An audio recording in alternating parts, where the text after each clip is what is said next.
So I just got through watching this new show called The Frozen Dead, and in this video, I'm going to give you my full review. So make sure you stick around because we're starting right now.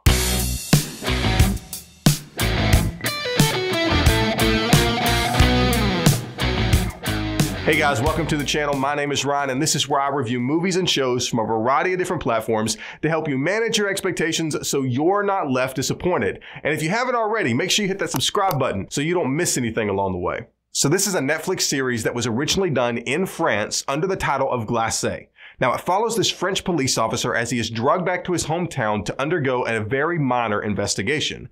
Now, the deeper he gets into this process, the more he is forced to confront past events and even eventually an old friend. Now, at the heart of this story, what you really have is a murder mystery that centers around the themes of revenge and betrayal. So as I watched the show, it reminded me a lot of The Killing because of the way it was structured. You have 6 episodes that follow the same case all the way through. Now, what I really like about that format is it gives your story time to breathe.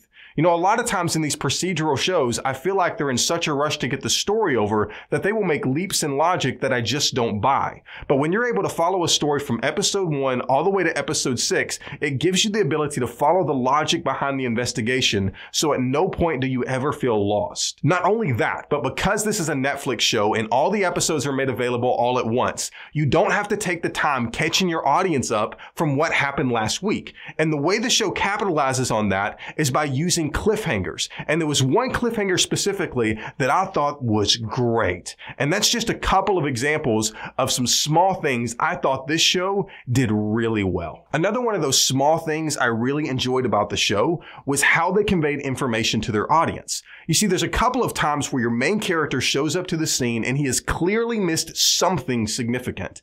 And what I love about that is it puts you as an audience member in the role of detective.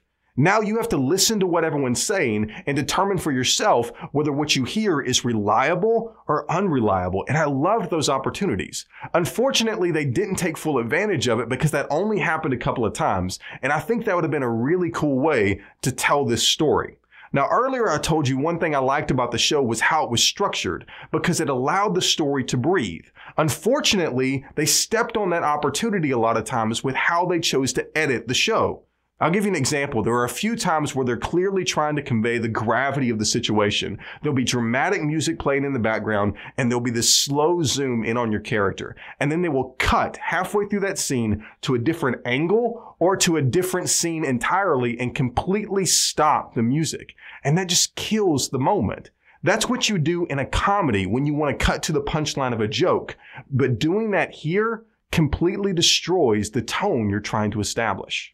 Another problem I had with the show was the antagonist. Now, it's pretty clear they were trying to establish someone who was meant to be feared and revered, but the truth is he just came across as lucky to me. Now, I know they wanted him to come across as intelligent and manipulative, but at the end of the day, I was left feeling a little underwhelmed. Now, another problem I had was with how the show ends. Now, to be clear, I'm not talking about the last 15 minutes. I'm talking about the very last thing you see before the credits roll. Now, it's not something that comes out of left field. It makes perfect sense. The problem is they had a great opportunity to really resolve this story and they didn't take it. And that left me feeling like they were more interested in setting up season 2 than they were resolving the story arcs of season 1. So overall, how I felt about this show evolved as I watched it. Initially, I was going to tell you this was perfect for a casual watch. It's not something you need to binge right away, but it is something you could watch casually over the course of a few weeks. But now that I've seen the ending, I've got to be honest with you, that kind of ruined the experience for me. I was left feeling like I had wasted the past 6 hours. Because I didn't have the resolution I was looking for. Now, I will preface all that by saying this.